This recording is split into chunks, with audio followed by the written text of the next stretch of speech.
Keisha, and I'm here with this week's All Tea All Shade Married at First Sight Season 3, Episode 3 review. So let's get straight into my review. I'm so tired. I just got back from the grocery store, cooked dinner really late, ate for the first time today at like 9 o'clock at night. I wasn't going to do this review, but I knew you all would want to see it. And tonight was a pretty interesting episode. I have a few things I want to get off my chest about a couple people on this show. Well, not a couple, one person on this show. So let me get into my review. So first, we see Trey and Vanessa, and Vanessa's nervous about sleeping with him for the first time in the same bed, which anyone would be after marrying a complete utter stranger. Even when you're dating somebody for quite some time and you sleep together for the first time, just sleeping with each other in the bed is kind of daunting and, really, scary, and you hope you don't say the wrong thing, burp, fart, whatever, make a fool out of yourself, snore, slob in your sleep, whatever. But Trey is pretty much down for whatever. He wants to have sex. It's written all over his face. If she say go, he's going to take it, but he's not going to press the issue. But he's down for it. Like the way he looks at her, he wants to stop her up like she's a biscuit. So we see Ashley and David, and Ashley is very surprised at how well David has been treating her so far. I'm like, girl, yeah, if you get you a good 6 or a 7, as far as looks goes, of course he's going to treat you well. And that's the whole point of you going on this show, is to find somebody that's opposite of what you've been dating, so you can get out of the dating rut that you've been in, because obviously your picker has been off. Oh, excuse me. That's why you've been, you signed up for this show, to meet somebody that is compatible with you. So Samantha isn't here for Neil's looks at all. Homegirl is just not feeling his steez. She's not here for his physique, his facial features. She's not here for him at all, on no type of level. And I just find that to be hilarious. Like I said, it amazes me that Sam has a type, that Sam has self-esteem. Sam thinks she's the shit. Sam thinks she's a Victoria's Secret model. I'm not saying, just because she's not the prettiest thing in the world, that she shouldn't have confidence in herself, because we all should. But I would just hope that with her being in her 30s now, that she would have reached a point in her life where looks wasn't the main thing on her list of things as far as a mate, and that she would have came into this open-minded and not assuming that the man that she was going to meet was going to be a Ford model. Like, I didn't understand what she thought she was going to get. I mean, they got her somebody that's compatible with how her ass look. Like, girl, look in the mirror. So Neil carries her over the threshold, and she just looked uncomfortable, and she just looked like she just wanted to be put down. Like, the thought of him even touches her repulses her. And once again, I'm shocked by her behavior and her mannerisms. And then when they lay in the bed with each other, it's very awkward. They're both uncomfortable, and he's uncomfortable because she's made him feel uncomfortable, and it made me feel uncomfortable as I lie in my bed by my goddamn self. So then we see Trey and Vanessa after the wedding, and they're sitting on the bed still in there. She's still in her wedding dress, and he's in his tuxedo, and they just look picturesque. It was a beautiful sight to see them just sitting on the bed talking to one another, and he leans over and kisses her. And I wish somebody could have captured that and took a picture of them, because they looked absolutely stunning together. They are a gorgeous, gorgeous couple, one of the prettiest couples I've seen in a long time together. Ashley and David are in their room, and they're laying in the bed in their wedding attire as well. And he said, you know what? Let's get this out the way. Can I get your number? And I just thought that was really cute. And they sat in the bed with their phones, and they swapped numbers. And he said that he was going to put her number underneath the name wife. And I just thought that was a cute little touch, especially since they knew absolutely nothing about one another. So Neil decides to put on a big red onesie and surprise Sam with it, and on it said Big Spoon, because as his gift to her, he called her a little spoon or something like that. And it was a cute gesture, but on Neil, it just it just wasn't right.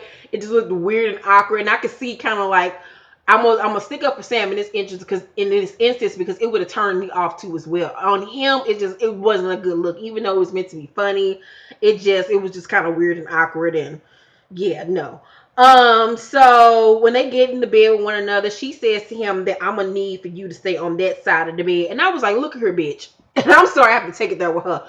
You need to stop being so goddamn passive aggressive with this man and just being outright fucking rude to this man. He has not done anything to make you feel uncomfortable. He has not tried to touch you, not tried to come on to you. He has been, allowing you your space, giving you your space, being respectful to your space and your worries or whatever you may have. And I just didn't like the way she tried to play him and say, I need for you to stay on that side of it. That man ain't thinking about touching your ass tonight. You be happy his ass ain't got up and ran the fuck off some damn where and left your ass there. Like, she was doing way too much. I find her to be very fucking childish. She's very fucking annoying. She does not realistic about how her ass looks and how her ass acts and behaves. Like, girl, you are sweaty, you are awkward looking, you're disheveled, your hair is a mess, your fashions are a mess.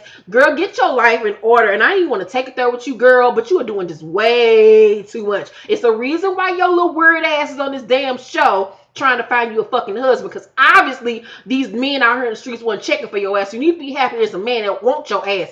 Women need to stop getting so high up on their damn horse and realize it's obvious the reason why your ass is on these damn show, and you need to be happy when you find someone that's respectful, caring, honest, and smart, intelligent, handsome, and he got everything going for himself. He's not done anything that would make her not want to be with him. Girl, you better get you that man and go on about your damn business and be happy that somebody is willing to try to love your weird ass. Anywho, so Trey and Vanessa, they didn't consummate their marriage at all, and I was like, go Vanessa, keep them legs closed, clink clink. So then Sam says, no, I did not consummate my marriage. I don't plan on doing it tonight, tomorrow night, or any other night. Girl, you need to be happy if he wants to stick his dick up in you, because girl, you wouldn't make the average man hard. Like, I don't understand this girl. Like, girl, get your deal. Divorce her ass and call me, goddamn it, because you ain't gonna have to go through these type of issues with a woman like me or any other woman out here in America that's seeing you on this damn show and know that you got a good job in the 401k and know how to read and spell, my nigga. Like, girl, y'all made Hood Keisha come on out of here. Like, cause she's just ridiculous to me. Like, girl, get somewhere and sit down somewhere. Like, she's so fucking annoying. So Ashley and David find out they're going to Arizona on their honeymoon, and Ashley has never been, and she says to him that she's happy that she's going for the first time with him. And I thought that was really sweet of her, because Ashley at first wasn't even feeling David, but at first she was acting a little weird and being rude, but then she pulled it together and starts treating him with respect, and she's at least trying to put an effort into getting to know him and putting feelers out there, and that's how you're supposed to handle things. So kudos to you, Ashley, for stepping it up and being an adult. Trey and Vanessa found out they're going to St. John, and Neil and Sam found out they're going to St. Croix. So the couples, then before they go on their honeymoon, they all met up with their families after the wedding. And that was something new that the show is doing, because they didn't do it the first two seasons. And the families on Ashley and David's side really like them together. They're really here for the relationship, especially Ashley's mom. She's really here for it now. Sam is at the table with her family and Neil's family. She's sitting there sulking, look like a teenager. Girl, I was just, I'm over her. Her dad really likes Neil a lot. Trey's aunt is just overjoyed by their union. Girl, she loved Vanessa. Girl, if you give Trey's auntie the choice, she will want grandkids tomorrow. Like, she is all here for it. So Sam tells Neil, as they're packing to go on their honeymoon, that she's like, I don't know if you've seen, you've been paying attention, or you sense my awkwardness, or my, my personality. I forgot what she said. She was like, I don't know if you sense how awkward I've been or reserved or whatever. She's like, but basically she just tells him, I'm not physically attracted to you. And I was like, first of all, bitch, where'd that come from? Second of all, you rude as fuck. Third of all, you don't say that to nobody. Like, and I understand she's trying to be honest with him or whatever, but that just wasn't the time nor the place. I could see if he tried to come on to her, imply that he wanted to have sex with her, then that's an opportunity for you to say that. But if you just come out the blue and tell that man that, I thought that was just so insensitive. And I was very pleased and very excited by the way that Neil handled himself. He said, yeah, my feelings was hurt, but that does not take away the confidence that I have in myself. He was like, 'cause I know I ain't the best man looking man in the world, but I still know that I'm a nice looking man and what I have to offer. And, he tells her like a grown up man, a grown man would tell another grown person that, you know what, attraction comes with people over time, and that it can be something that grows over time. You don't have to initially be attracted to somebody. That can be something that grows as we get to know one another. But she's too damn dumb in the head and childish to realize that and go along with the damn process and open her dumb ass self up. Like, I'm just not here for Sam. I don't know why the fuck they picked her little weird ass. Take your ass back to the goddamn zoo along with your goddamn sugar gliders and glide your ass on some damn workers. I'm sick of her. Then she says to him, that your personality is what I need in a husband. Anywho, Trey and Vanessa are having a conversation, and he reveals to her that he was a partier back in the day, and he feels like she'll be able to help him chill out or whatever, and slow down a little bit. And Vanessa feels like that he was a playboy back in the day, and that he then admits that yeah, I dated a lot, but I don't think that you should judge me based on my past or whatever. And she just basically thinks that he's not ready for marriage, and she was giving him that side eye like, like, you think I'm a fool, but I ain't no dang on fool. Like, I can tell you was out here getting it, and this just is what it is. So Sam and Neil go snorkeling, and she says that she does it for him to show that she's trying. I thought that was a good gesture for her to go snorkeling or whatever. But then she says that when they were snorkeling, she wished that he would have checked on her more to see if she was comfortable. And I'm like, okay, now girl, what do you want? Because first of all, you don't want him touching you. You don't want to land next to you. You tell him that you ain't attracted to him, but then you want him to be accommodating to you and making sure that you're okay. And basically, being all over you and coddling you and showing you interest and all these things. But what are you doing for him? What have you done for him this whole time to really show him that you're interested in him? You want to get to know him better? Have you asked how the fuck he feels? Hey, how have you felt since I told you I don't like your ass? Like, have you even done that for him? It's all about me, me, me, me, me, and how you feel and how girl, you ain't ready to be in nobody's relationship. That's why your ass ain't been able to find no man now, because you're childish. You don't even know how to communicate. You don't know how to compromise. You're not ready to be anybody's wife. You need time to grow up, because you are a 30-some-year-old woman stuck in a little 14-year-old girl's body with fucking Chucky ass hairstyle. Like, girl, I just cannot.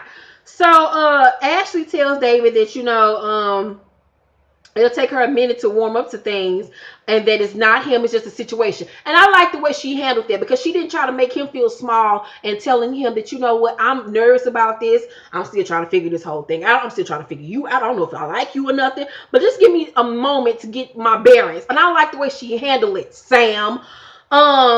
So once again, they go back to the room, Sam and Neil, and she is not here for the sleeping arrangement. She feel like the bed is way too small for their asses, and she's like, she wants to put a barrier between them.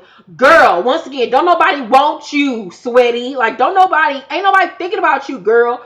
Neil, you are better than me, because I would be like, girl, if you don't get your ass on somewhere and go sit down some damn where, girl. So she puts the pillows down in the middle of the bed, and then she starts this childish ass pillow fight with him. Then Vanessa and Trey are at dinner, and she says in her commentary that she feels like a couple months ago that Trey was living a bachelor lifestyle, and that she wasn't. She was seriously trying to find somebody to settle down with. So she asks him, what were you doing before this process? And he tells her, I was looking for a relationship. I wasn't necessarily looking for marriage, but now that I'm in this situation, I'm all the way in. And so she, appreciates his honesty, but thinks that he did this on a whim. And a part of me feels like, yes, he did this on a whim too. I feel like he was probably trying to find a relationship or whatever, but he was out here doing his thing in the process, like most men. And he saw this dating show and decided to do it. I feel like he didn't think he was going to be able to go this far, but he's in it, and now he likes her. He's going to see where this whole thing goes. But it's making her worried, because she actually wants to be in a relationship. She actually wants to be married, and she doesn't want to get her heart broken, because she's been there, done that, and ain't trying to do it again. And I'm 100% on Team Vanessa on this one, because I'm in that same predicament. I'm not just out here dating to be dating. And that's the space in life that she was in before she did this show. And so he says to her, I feel like you had your mindset on meeting the perfect husband. And she says, intend on meeting the perfect husband, but I do want someone who wants to be married. I don't want somebody that just did this just because, you know. So hopefully they'll be able to work past these issues they have one another. I can't wait to see next week's episode. I'm just not here for Sam. I want her little ugly ass to go on somewhere. I cannot deal with her. She's fucking annoying. Girl, Neil, holler at me. Like, divorce her ignorant ass and go on somewhere about your business, deal. You are too good of a man for her anyway. And you look better than her anyway. While she talking about some she ain't physically attracted to you. She needs to be happy you even like her. Girl. Anywho, you need to let him dress you while you talking, give you some fashion critiques. And I saw next week episode, she get mad because he called her fake or whatever. And you know, he checks her like, well, how about you not call me a pussy and tell me I don't act manly enough for you? I'm like, did she really call this man a pussy and tell him that he ain't manly enough? Girl, but I'll deal with her on next week episode because little He-Man woman hater gonna get her little feelings hurt. Girl, you better stay your ass off the internet because the internet gonna tear your ass up next Tuesday, Samantha. Because how dare you tell this man that he's not manly enough to call him a pussy? You look like a pussy. Girl, get your... Anyway, let me get off here and go to bed. I love y'all. Thank y'all for watching. Leave your comments and your thoughts on tonight's episode down in the comment section. Please like, share, and I'll see you next week on my next week review. Goodbye.